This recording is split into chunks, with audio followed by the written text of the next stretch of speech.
नमस्कार साथियों, मैं सुनील आज आपको योग के बारे में बताने वाला हूँ कि योग होता क्या है और योगी किस प्रकार से बनाया जा सकता है। आज जिस योग के बारे में बात करने वाला हूँ शायद इसके बारे में बहुत कम लोग जानते होंगे। देखो, जो सच्चा योग होता है उस योग को किस प्रकार से किया जा सकता है, इसके लिए कुछ बिंदुओं को आपका ध्यान रखना होगा। तो सबसे पहले योग को करने के लिए कुछ विधि आपको याद होनी चाहिए। सबसे पहले वही खुला वातावरण, स्वच्छ वातावरण हो। सेकेंडली, आप जब भी बैठे एक आसन पर बैठे। अब जो योग होता है, इस योग को करने के लिए हमको क्या क्या करना है। योग इतना सरल और आसान भी नहीं है जो कहा जाता है कि हर कोई योग नहीं कर सकता है। और योग के बारे में जो बताने वाला हूँ इसको भी बहुत गहराई से, बहुत चिंतन से आपको समझना पड़ेगा, क्योंकि इसको समझ पाना कुछ ही लोगों के बस में होता है, बाकी हर व्यक्ति इसको समझ नहीं पाएगा। यदि आप फोकस से, ध्यान से इसको समझेंगे तो निश्चित ही आप इसको आराम से समझ जाएंगे। देखो, योग को यदि एक वाक्य में मैं कहूँ तो योग होता क्या है, चित्त की वृत्तियों को निरुद्ध करना या निरुद्ध हो जाना, उनका निरुद्ध हो जाना ही योग है। अब जो चित्त की वृत्तियाँ हैं वो क्या होती है। देखो, जब भी हम योग करने के लिए बैठते हैं तो हमारे सामने 5 चित्त की वृत्तियाँ उत्पन्न होने लगती है, जो हमें हमारे मार्ग से, हमारे फोकस से, हमारे केंद्र बिंदु से हमको भटकाने का प्रयास करती है। तो ये 5 वृत्तियाँ होती है जिनको हम प्रमाण, विपर्य, निद्रा, विकल्प और स्मृति कहते हैं। इन 5 ही चित्त वृत्तियों से यदि आप परे हो जाओगे तो आप एक सच्चे योगी कहलाओगे। अब ये वृत्तियाँ होती क्या क्या है, इन वृत्तियों में हमारे साथ क्या घटित होने लगता है, इसके बारे में अब हम बात करते हैं। जो पहली वृत्ति होती है वो होती है आपकी विपर्य।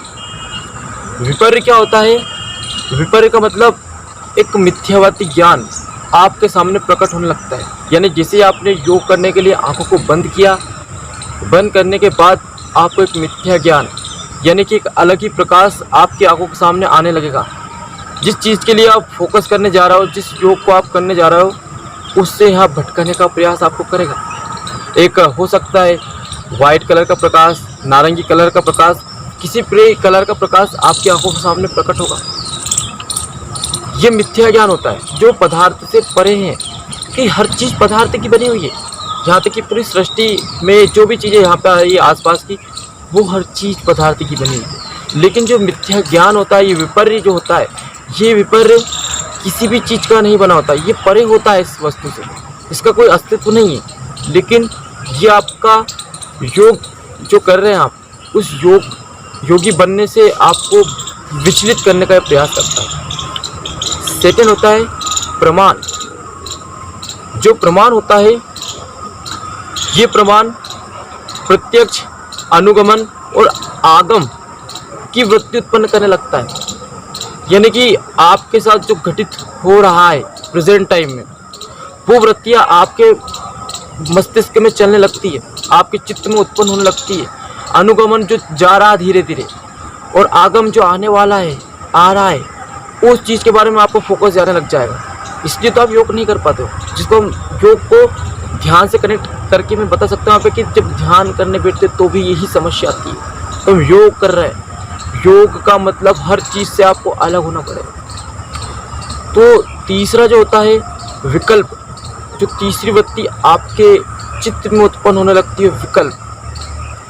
जो विकल्प होता है, ये शब्द ज्ञान से उत्पन्न होने वाली एक अकल्पीय वस्तु होती है, जो कि हमारे विषय वस्तु, हमारे जो बिंदु है, जिस चीज़ की तरफ हम जा रहे हैं, उससे हमेशा ही ये अलग होती है, उस चीज़ से ये परे होती है, विकल्प।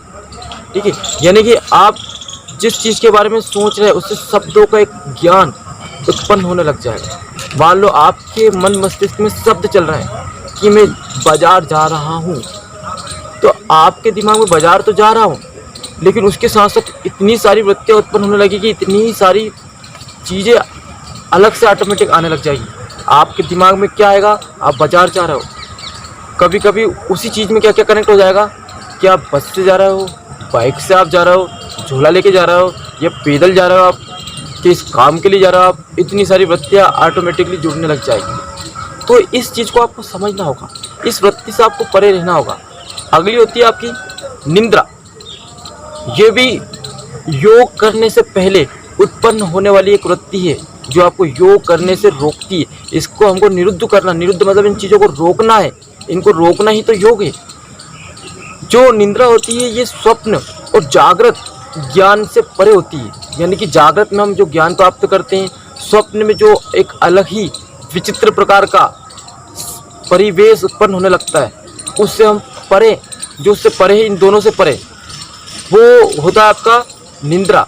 ठीक है, निंद्रा एक मृत शरीर के समान होती है। यानी कि ये समझ लिया जाएगा कि वो मर चुका है, प्राण त्याग दिए। प्राण त्यागने के बाद व्यक्ति न तो कुछ महसूस कर सकता है, न ही कुछ अर्जन कर सकता है, ना ही किसी प्रकार का ज्ञान प्राप्त कर सकता है। तो जागृत और स्वप्न अवस्था के अलावा जो तीसरी अवस्था होती है वो होता है निद्रा। ये भी एक बहुत ही भयंकर चित्त की वृत्ति है। वृत्ति मतलब दोष है जो अब हमको योग करने से रोकने का प्रयास करते हैं। और अंतिम और आखिरी जो वृत्ति होती है आपकी, वो होता है स्मृति। स्मृति जो हम बोलते हैं मेमोरी।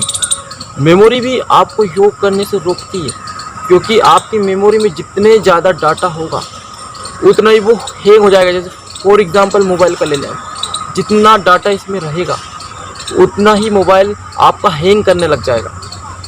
तो जो स्मृति होती है, स्मृति हमको आभास कराती है हमारे साथ जो पहले घटित हो चुका है, जो डाटा हमारे माइंड में स्टोरेज है, वो पुनः चक्रण बार बार हमारे सामने आता है, रिपीटेशन होने लगता है।